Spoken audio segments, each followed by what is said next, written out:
History never looks like history when you are living through it. John W. Gardner. But what happens when two nations share a history that spans more than a century, marked by war, revolution, secret plots, and fiery debates in the halls of Congress? Why did it take over 50 years for the United States and Cuba to sit down again as diplomatic equals? To understand why the moment the U.S. reopened relations with Cuba was such a seismic event, we have to go way back, not just to the Cold War, not even to Fidel Castro, but to the 1850s. This is a story not just about Cuba, but about America itself, its identity, its ambitions, and its moral contradiction. It all begins not with communism or cigars, but with slavery. In the 1850s, America was locked in a vicious internal struggle, pro-slavery versus anti-slavery. One of the battlegrounds, the island of Cuba, then a Spanish colony. Southern lawmakers looked southward and saw opportunity. If the U.S. could purchase Cuba or seize it, they could turn it into a new slave state, preserving their political power in Congress. But not everyone agreed. Northern abolitionists and anti-slavery politicians fought back, calling such ambitions imperialism in disguise. Cuba became a pawn in a much larger American conflict. It wasn't just about the island. It was about who America was becoming. Fast forward to 1898. Slavery in America is gone, but the question of Cuba's future still burns. Cuban revolutionaries rise against Spanish colonial rule. The island is in chaos, fires, battles, whispers of independence. And America? America decides to step in. The U.S. declares war on Spain, launching the Spanish-American War. But even then, America was divided. Should the U.S. seize Cuba from Spain and add it to its growing empire? Or should it help liberate Cuba, then walk away? Some in Congress saw this as a test of America's soul. Was it to be a European-style empire, or a republic that respected the sovereignty of others? It ended, as American politics often does, in compromise. A strange compromise. Congress passed the Teller Amendment, promising not to annex Cuba. But behind the scenes, the U.S. didn't quite let go. After the war, U.S. troops stayed in Cuba for years. They helped draft Cuba's constitution with one major condition: the Platt Amendment. It gave the U.S. the right to intervene in Cuban affairs and to establish a naval base, what we now know as Guantanamo Bay.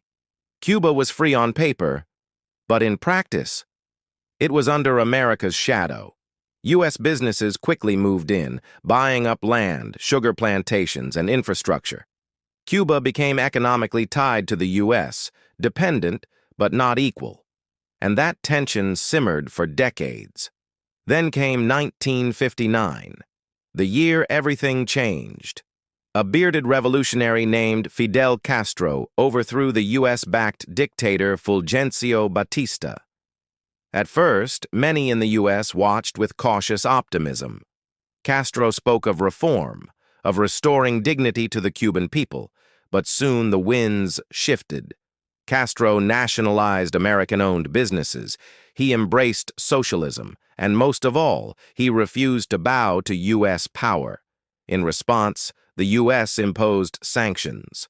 Castro turned to the Soviet Union, and just like that, America's backyard had become a Cold War front. The tension exploded in 1961 with the failed Bay of Pigs invasion. Cuban exiles, trained and armed by the CIA, landed on Cuban shores, hoping to overthrow Castro. It was a disaster. Castro's forces crushed the invaders, the world watched, and the U.S. was humiliated. 1 year later, the stakes became even higher. 1962, the Cuban Missile Crisis. U.S. spy planes discover Soviet nuclear missiles on Cuban soil. For 13 days, the world held its breath. One wrong move could mean nuclear war.